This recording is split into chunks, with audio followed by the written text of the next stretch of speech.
The Detective Police. By Charles Dickens. We are not by any means devout believers in the old Bow Street police. To say the truth, we think there was a vast amount of humbug about those worthies.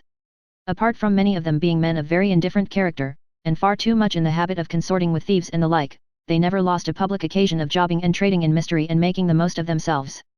Continually puffed besides by incompetent magistrates anxious to conceal their own deficiencies, and hand in glove with the penny A-liners of that time, they became a sort of superstition.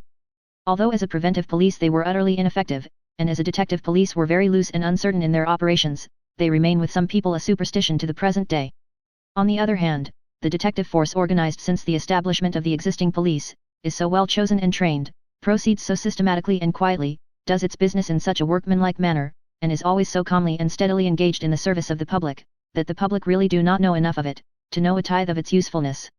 Impressed with this conviction, and interested in the men themselves, we represented to the authorities at Scotland Yard, that we should be glad, if there were no official objection, to have some talk with the detectives. A most obliging and ready permission being given, a certain evening was appointed with a certain inspector for a social conference between ourselves and the detectives, at the Household Words office in Wellington Street, Strand, London. In consequence of which appointment the party came off, which we are about to describe. And we beg to repeat that, avoiding such topics as it might for obvious reasons be injurious to the public, or disagreeable to respectable individuals, to touch upon in print, our description is as exact as we can make it. The reader will have the goodness to imagine the sanctum sanctorum of Household Words. Anything that best suits the reader's fancy, will best represent that magnificent chamber. We merely stipulate for a round table in the middle, with some glasses and cigars arranged upon it, and the editorial sofa elegantly hemmed in between that stately piece of furniture and the wall. It is a sultry evening at dusk. The stones of Wellington Street are hot and gritty, and the watermen and hackney coachmen at the theatre opposite, are much flushed and aggravated. Carriages are constantly setting down the people who have come to Fairyland, and there is a mighty shouting and bellowing every now and then, deafening us for the moment, through the open windows. Just at dusk, Inspectors Weald and Stocker are announced, but we do not undertake to warrant the orthography of any of the names here mentioned. Inspector Weald presents Inspector Stocker. Inspector Weald is a middle-aged man of a portly presence, with a large, moist, knowing eye, a husky voice, and a habit of emphasizing his conversation by the aid of a corpulent forefinger, which is constantly in juxtaposition with his eyes or nose. Inspector Stocker is a shrewd, hard-headed Scotchman, in appearance not at all unlike a very acute, thoroughly trained schoolmaster, from the normal establishment at Glasgow. Inspector Weald one might have known, perhaps, for what he is, Inspector Stocker, never. The ceremonies of reception over, Inspectors Weald and Stocker observe that they have brought some sergeants with them. The sergeants are presented, 5 in number: Sergeant Dornton, Sergeant Witcham, Sergeant Myth, Sergeant Fendel, and Sergeant Straw. We have the whole detective force from Scotland Yard, with one exception. They sit down in a semicircle, the 2 inspectors at the 2 ends, at a little distance from the round table, facing the editorial sofa. Every man of them, in a glance, immediately takes an inventory of the furniture and an accurate sketch of the editorial presence. The editor feels that any gentleman in company could take him up, if need should be, without the smallest hesitation, 20 years hence. The whole party are in plain clothes. Sergeant Dornton, about 50 years of age, with a ruddy face and a high sunburnt forehead, has the air of one who has been a sergeant in the army. He might have sat to Wilkie for the soldier in the reading of the will. He is famous for steadily pursuing the inductive process, and, from small beginnings, working on from clue to clue until he bags his man. Sergeant Witcham, shorter and thicker set, and marked with the smallpox, has something of a reserved and thoughtful air, as if he were engaged in deep arithmetical calculations. He is renowned for his acquaintance with the swell mob. Sergeant Myth, a smooth-faced man with a fresh bright complexion, and a strange air of simplicity, is a dab at housebreakers. Sergeant Fendel, a light-haired, well-spoken, polite person, is a prodigious hand at pursuing private inquiries of a delicate nature. Straw, a little wiry sergeant of meek demeanor and strong sense, would knock at a door and ask a series of questions in any mild character you choose to prescribe to him, from a charity boy upwards, and seem as innocent as an infant. They are, one and all, respectable-looking men, of perfectly good deportment and unusual intelligence, with nothing lounging or slinking in their manners, with an air of keen observation and quick perception when addressed, and generally presenting in their faces, traces more or less marked of habitually leading lives of strong mental excitement. They have all good eyes, and they all can, and they all do, look full at whomsoever they speak to. We light the cigars, and hand round the glasses, which are very temperately used indeed, and the conversation begins by a modest amateur reference on the editorial part to the swell mob. Inspector Weald immediately removes his cigar from his lips, waves his right hand, and says, regarding the swell mob, "Sir, I can't do better than call upon Sergeant Witcham." "Because the reason why?" "I'll tell you. Sergeant Witcham is better acquainted with the swell mob than any officer in London. Our heart leaping up when we beheld this rainbow in the sky, we turned to Sergeant Witcham, who very concisely, and in well-chosen language, goes into the subject forthwith. Meantime, the whole of his brother officers are closely interested in attending to what he says, and observing its effect. Presently they begin to strike in, one or two together, when an opportunity offers, and the conversation becomes general. But these brother officers only come in to the assistance of each other, not to the contradiction, and a more amicable brotherhood there could not be. From the swell mob, we diverge to the kindred topics of cracksmen, fences, public house dancers, area sneaks, designing young people who go out gonifing, and other schools. It is observable throughout these revelations, that Inspector Stocker, the Scotchman, is always exact and statistical, and that when any question of figures arises, everybody as by one consent pauses, and looks to him. When we have exhausted the various schools of art, during which discussion the whole body have remained profoundly attentive, except when some unusual noise at the theatre over the way has induced some gentleman to glance inquiringly towards the window in that direction, behind his next neighbour's back, we burrow for information on such points as the following. Whether there really are any highway robberies in London, or whether some circumstances not convenient to be mentioned by the aggrieved party, usually precede the robberies complained of, under that head, which quite change their character. Certainly the latter, almost always. Whether in the case of robberies in houses, where servants are necessarily exposed to doubt, innocence under suspicion ever becomes so like guilt in appearance, that a good officer need be cautious how he judges it. Undoubtedly. Nothing is so common or deceptive as such appearances at first. Whether in a place of public amusement, a thief knows an officer, and an officer knows a thief, supposing them, beforehand, strangers to each other, because each recognizes in the other, under all disguise, an inattention to what is going on, and a purpose that is not the purpose of being entertained. Yes. That's the way exactly. Whether it is reasonable or ridiculous to trust to the alleged experiences of thieves as narrated by themselves, in prisons, or penitentiaries, or anywhere. In general, nothing more absurd. Lying is their habit and their trade, and they would rather lie, even if they hadn't an interest in it, and didn't want to make themselves agreeable, than tell the truth. From these topics, we glide into a review of the most celebrated and horrible of the great crimes that have been committed within the last 15 or 20 years. The men engaged in the discovery of almost all of them, and in the pursuit or apprehension of the murderers, are here, down to the very last instance. One of our guests gave chase to and boarded the emigrant ship, in which the murderess last hanged in London was supposed to have embarked. We learn from him that his errand was not announced to the passengers, who may have no idea of it to this hour. That he went below, with the captain, lamp in hand, it being dark, and the whole steerage abed and seasick, and engaged the Mrs. Manning who was on board, in a conversation about her luggage, until she was, with no small pains, induced to raise her head, and turn her face towards the light. Satisfied that she was not the object of his search, he quietly re-embarked in the government steamer alongside, and steamed home again with the intelligence. When we have exhausted these subjects, too, which occupy a considerable time in the discussion, 2 or 3 leave their chairs, whisper Sergeant Witcham, and resume their seat. Sergeant Witcham, leaning forward a little, and placing a hand on each of his legs, then modestly speaks as follows. My brother officers wish me to relate a little account of my taking Tally-Ho Thompson. A man oughtn't to tell what he has done himself, but still, as nobody was with me, and, consequently, as nobody but myself can tell it, I'll do it in the best way I can, if it should meet your approval. We assure Sergeant Witcham that he will oblige us very much, and we all compose ourselves to listen with great interest and attention. Tally-Ho Thompson, says Sergeant Witcham, after merely wetting his lips with his brandy and water, Tally-Ho Thompson was a famous horse stealer, cooer, and magsman. Thompson, in conjunction with a pal that occasionally worked with him, gammoned a countryman out of a good round sum of money, under pretence of getting him a situation, the regular old dodge, and was afterwards in the hue and cry for a horse that he stole down in Hertfordshire. I had to look after Thompson, and I applied myself, of course, in the first instance, to discovering where he was. Now, Thompson's wife lived, along with a little daughter, at Chelsea. Knowing that Thompson was somewhere in the country, I watched the house, especially at post time in the morning, thinking Thompson was pretty likely to write to her. Sure enough, one morning the postman comes up, and delivers a letter at Mrs. Thompson's door. Little girl opens the door, and takes it in. We're not always sure of postmen, though the people at the post offices are always very obliging. A postman may help us, or he may not, just as it happens. However, I go across the road, and I say to the postman, after he has left the letter, "Good morning. How are you? How are you?" Says he. "You've just delivered a letter for Mrs. Thompson." "Yes, I have." "You didn't happen to remark what the postmark was, perhaps?" "No," says he, "I didn't." "Come," says I, "I'll be plain with you. I'm in a small way of business, and I have given Thompson credit, and I can't afford to lose what he owes me. I know he's got money, and I know he's in the country, and if you could tell me what the postmark was, I should be very much obliged to you, and you'd do a service to a tradesman in a small way of business that can't afford a loss." "Well," he said, "I do assure you that I did not observe what the postmark was, all I know is, that there was money in the letter, I should say a sovereign." This was enough for me, because of course I knew that Thompson having sent his wife money, it was probable she'd write to Thompson, by return of post, to acknowledge the receipt. So I said thank you to the postman, and I kept on the watch. In the afternoon I saw the little girl come out. Of course I followed her. She went into a stationer's shop, and I needn't say to you that I looked in at the window. She bought some writing paper and envelopes, and a pen. I think to myself, that'll do.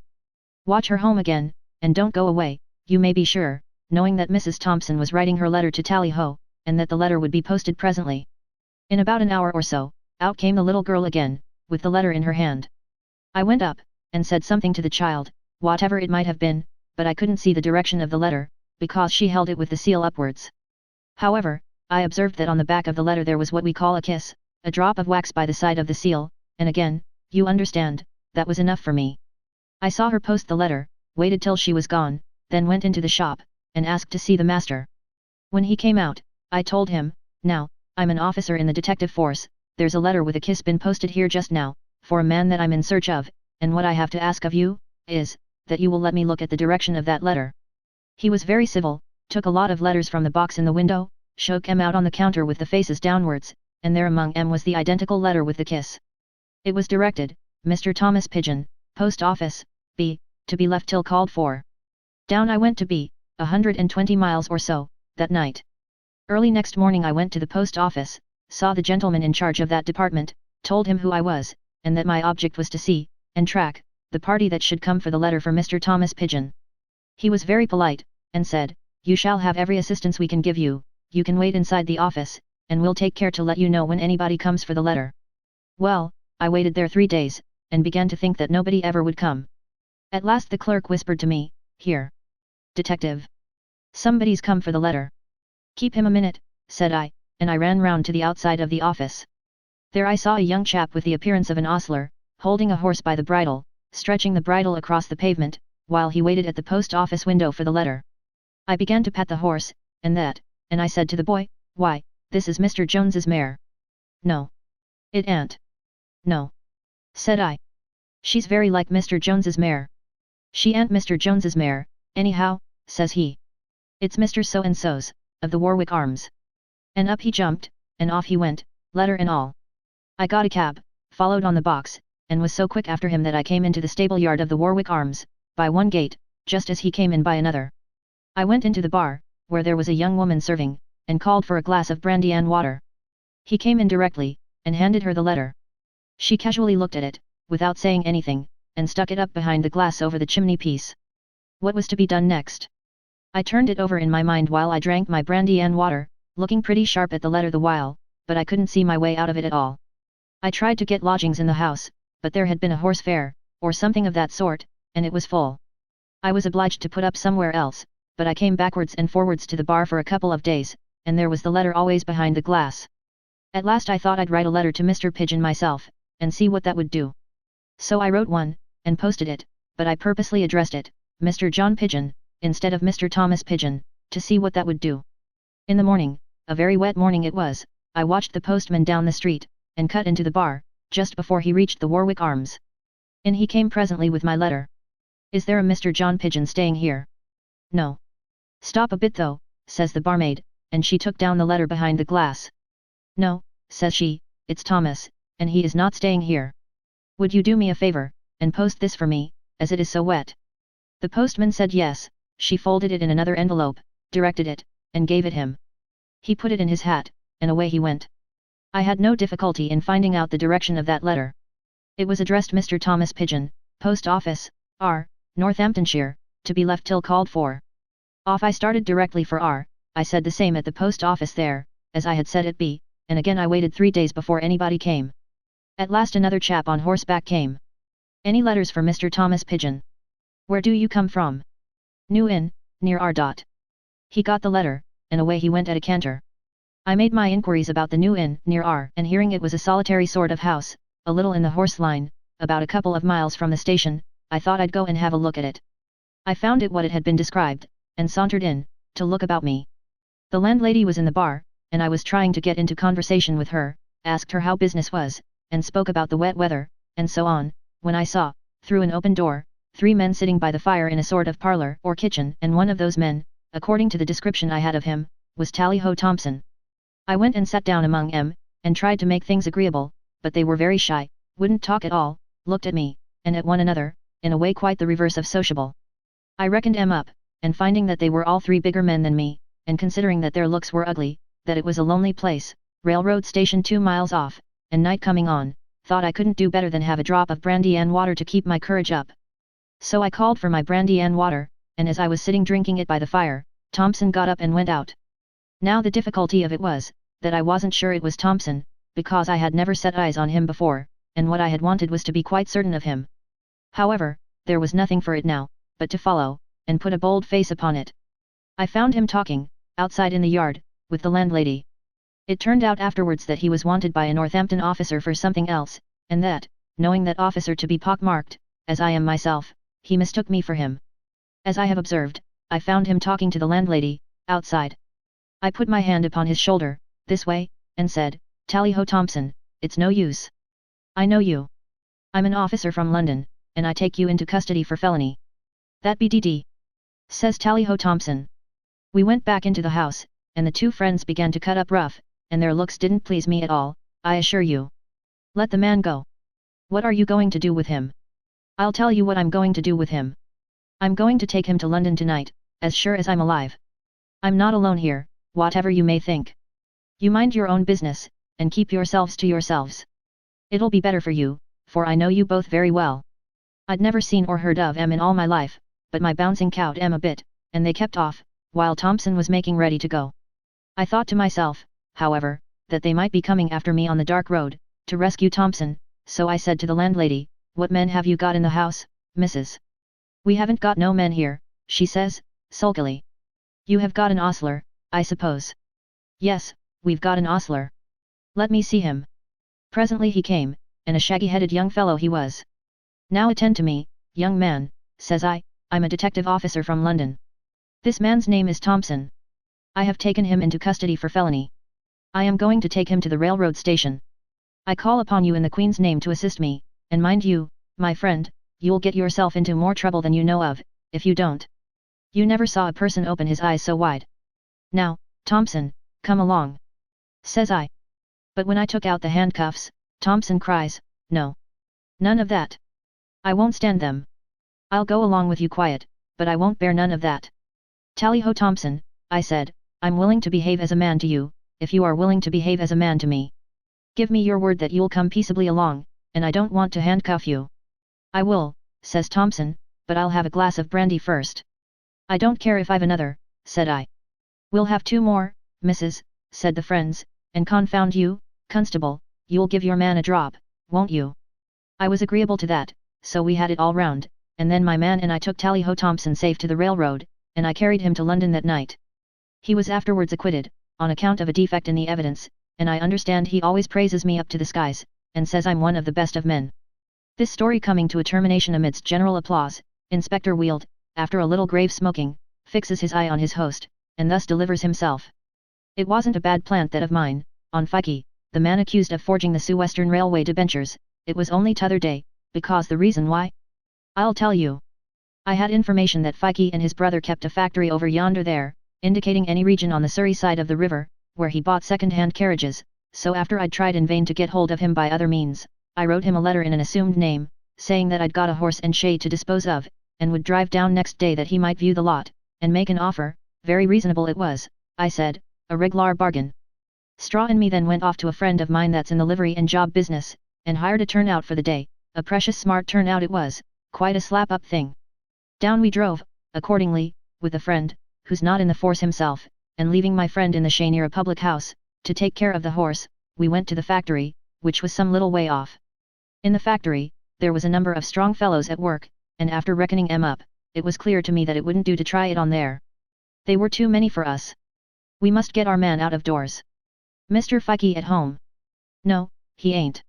Expected home soon. Why, no, not soon. Ah. Is his brother here? I'm his brother. Oh. Well, this is an inconvenience, this is.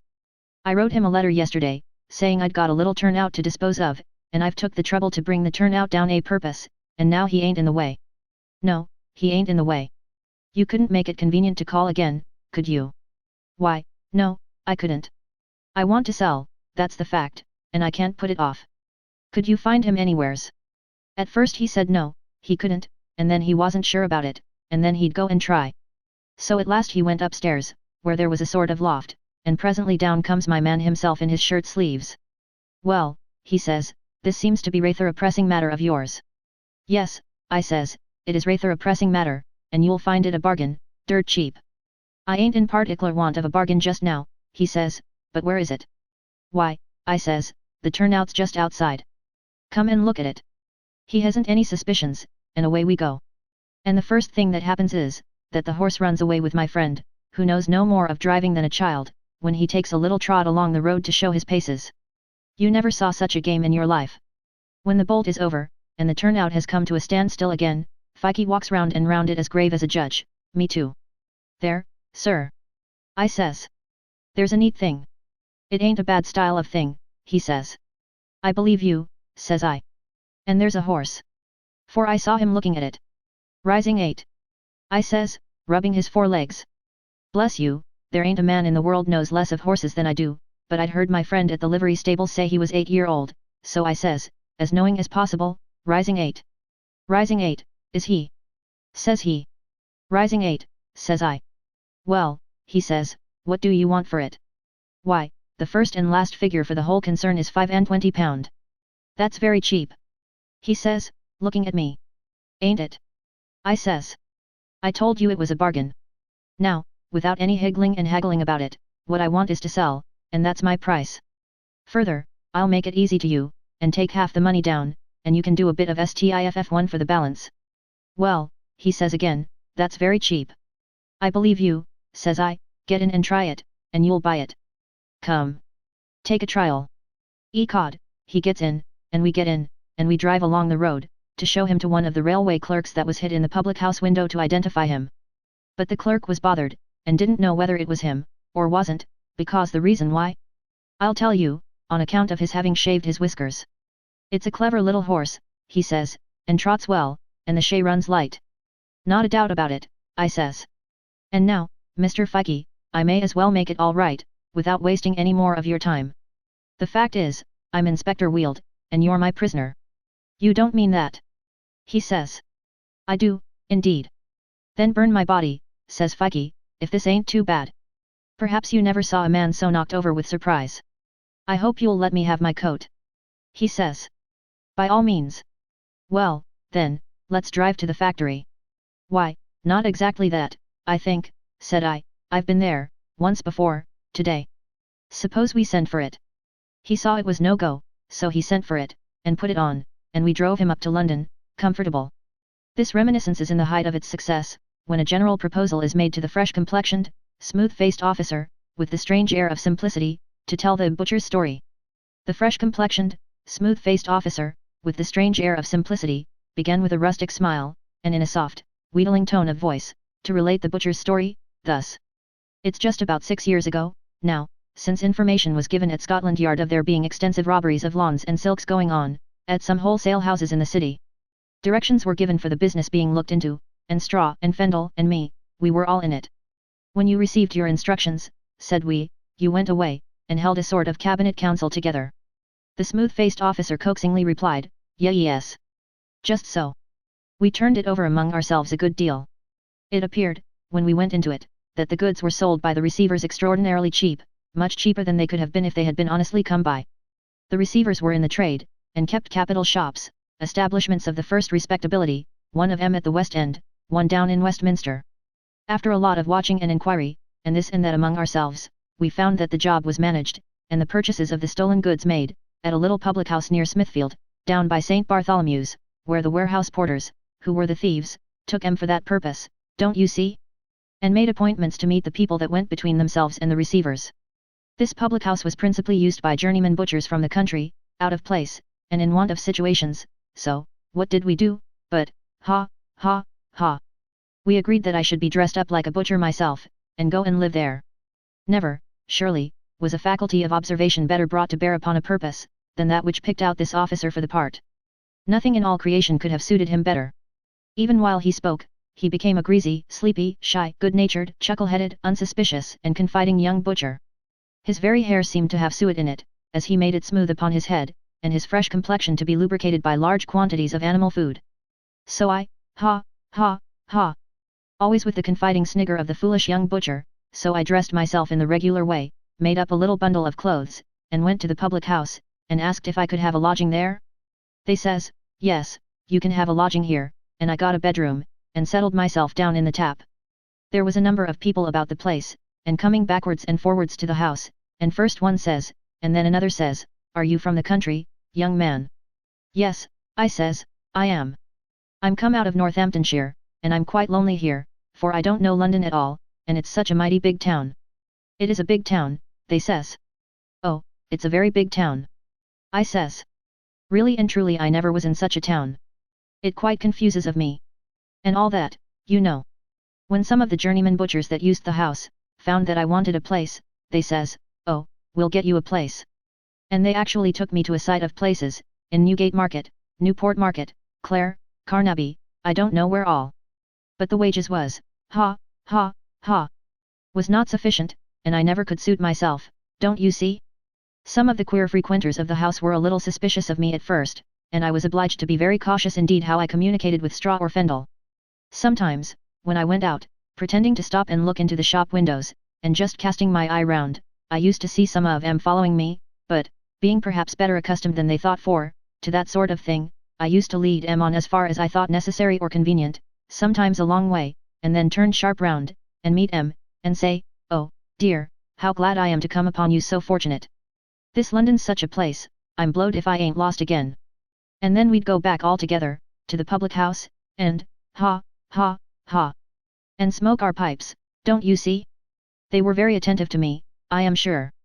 It was a common thing, while I was living there, for some of 'em to take me out, and show me London. They showed me the prisons, showed me Newgate, and when they showed me Newgate, I stops at the place where the porters pitch their loads, and says, oh dear, is this where they hang the men? Oh lor! That! They says, what a simple cove he is. That ain't it. And then, they pointed out which was it, and I says lor.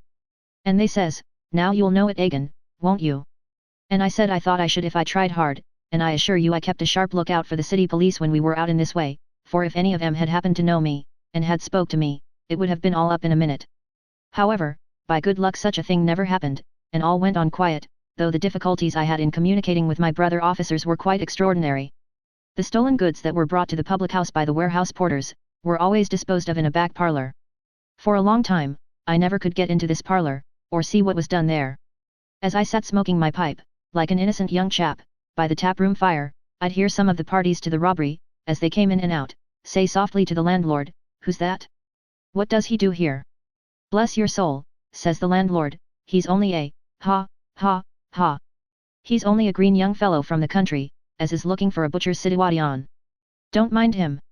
So, in course of time, they were so convinced of my being green, and got to be so accustomed to me, that I was as free of the parlour as any of 'em, and I have seen as much as £70 worth of fine lawn sold there, in one night, that was stolen from a warehouse in Friday Street. After the sale the buyers always stood treat, hot supper or dinner or what not, and they'd say on those occasions, come on, butcher. Put your best leg foremost, young un, and walk into it. Which I used to do, and hear, at table, all manner of particulars that it was very important for us detectives to know. This went on for 10 weeks. I lived in the public house all the time, and never was out of the butcher's dress, except in bed. At last, when I had followed 7 of the thieves, and set 'em to rights, that's an expression of ours, don't you see, by which I mean to say that I traced 'em, and found out where the robberies were done, and all about 'em, Straw and Fendel and I, gave one another the office, and at a time agreed upon, a descent was made upon the public house, and the apprehensions effected. One of the first things the officers did, was to collar me, for the parties to the robbery weren't to suppose yet, that I was anything but a butcher, on which the landlord cries out, don't take him, he says, whatever you do. He's only a poor young chap from the country, and butter wouldn't melt in his mouth. However, they, ha, ha, ha. They took me, and pretended to search my bedroom, where nothing was found but an old fiddle belonging to the landlord, that had got there somehow or another. But, it entirely changed the landlord's opinion, for when it was produced, he says, "My fiddle. The butcher's a purloiner. I give him into custody for the robbery of a musical instrument." The man that had stolen the goods in Friday Street was not taken yet. He had told me, in confidence, that he had his suspicions there was something wrong, on account of the city police having captured one of the party, and that he was going to make himself scarce. I asked him, "Where do you mean to go, Mr. Shepherdson?" "Why, butcher," says he, "the Setting Moon, in the Commercial Road, is a snug house, and I shall bang out there for a time. I shall call myself Simpson, which appears to me to be a modest sort of a name. Perhaps you'll give us a look in, butcher." "Well," says I think I will give you a call," which I fully intended, don't you see, because, of course, he was to be taken. I went over to the Setting Moon next day, with the brother officer, and asked at the bar for Simpson. They pointed out his room, upstairs. As we were going up, he looks down over the banister, and calls out, "Hello, butcher. Is that you?" "Yes, it's me. How do you find yourself?" "Bobbish," he says, "but who's that with you?" "It's only a young man, that's a friend of mine," I says. "Come along, then," says he, "any friend of the butcher's is as welcome as the butcher." So, I made my friend acquainted with him, and we took him into custody. You have no idea, sir, what a sight it was, in court, when they first knew that I wasn't a butcher, after all. I wasn't produced at the first examination, when there was a remand, but I was at the second. And when I stepped into the box, in full police uniform, and the whole party saw how they had been done, actually a groan of horror and dismay proceeded from in the dock. At the Old Bailey, when their trials came on, Mr. Clarkson was engaged for the defense, and he couldn't make out how it was, about the butcher. He thought, all along, it was a real butcher. When the counsel for the prosecution said, "I will now call before you, gentlemen, the police officer," meaning myself, Mr. Clarkson says, "Why police officer? Why more police officers? I don't want police. We have had a great deal too much of the police. I want the butcher." However, sir, he had the butcher and the police officer, both in one. Out of 7 prisoners committed for trial, 5 were found guilty, and some of them were transported. The respectable firm at the West End got a term of imprisonment, and that's the butcher's story.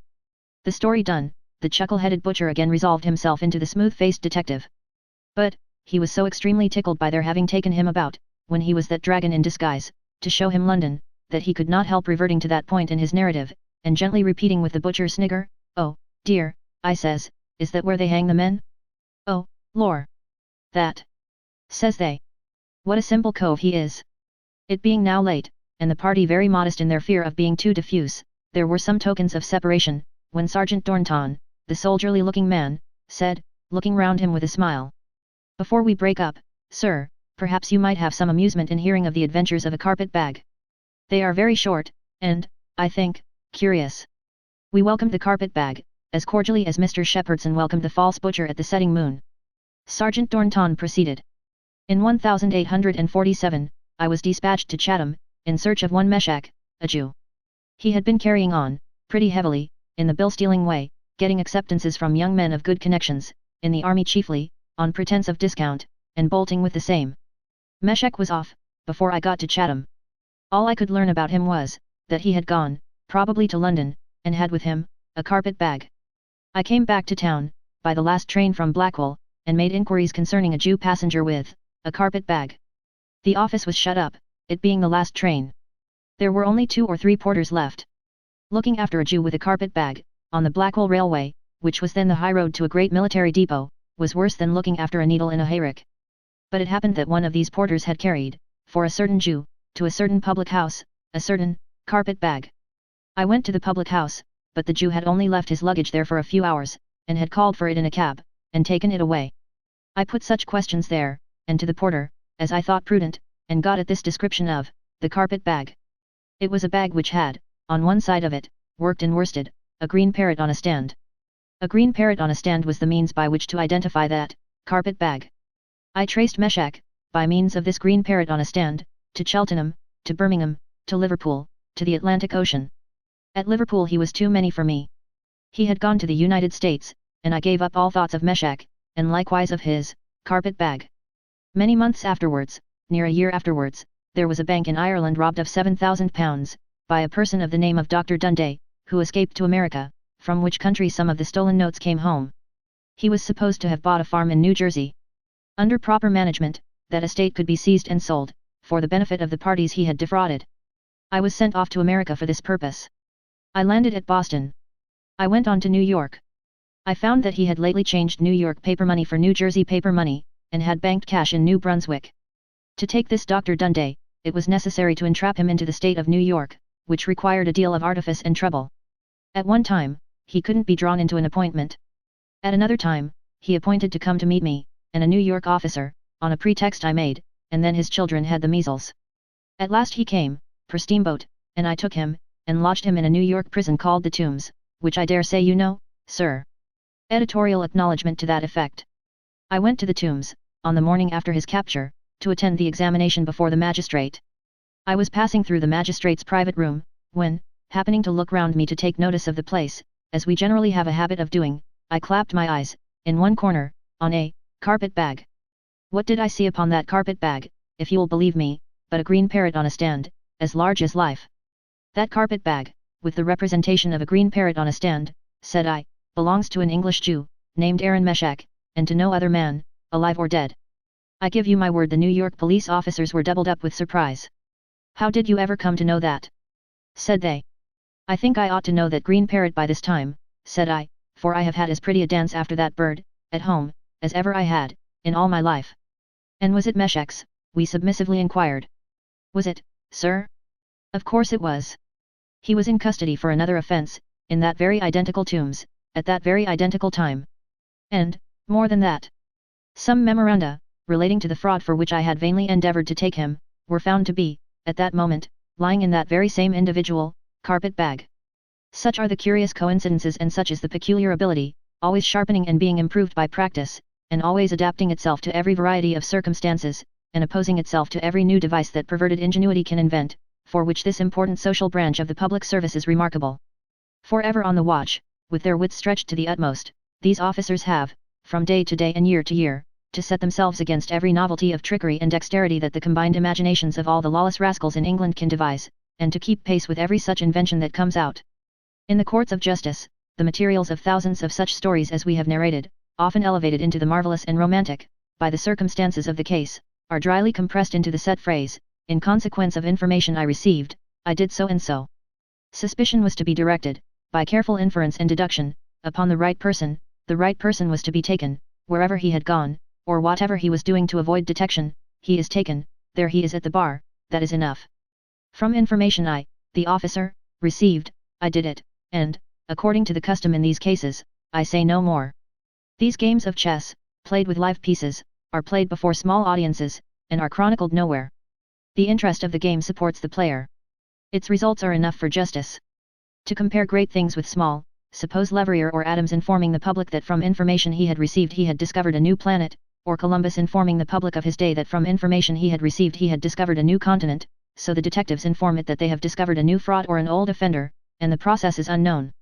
Thus, at midnight, closed the proceedings of our curious and interesting party. But one other circumstance finally wound up the evening, after our detective guests had left us. One of the sharpest among them, and the officer best acquainted with the swell mob, had his pocket picked, going home.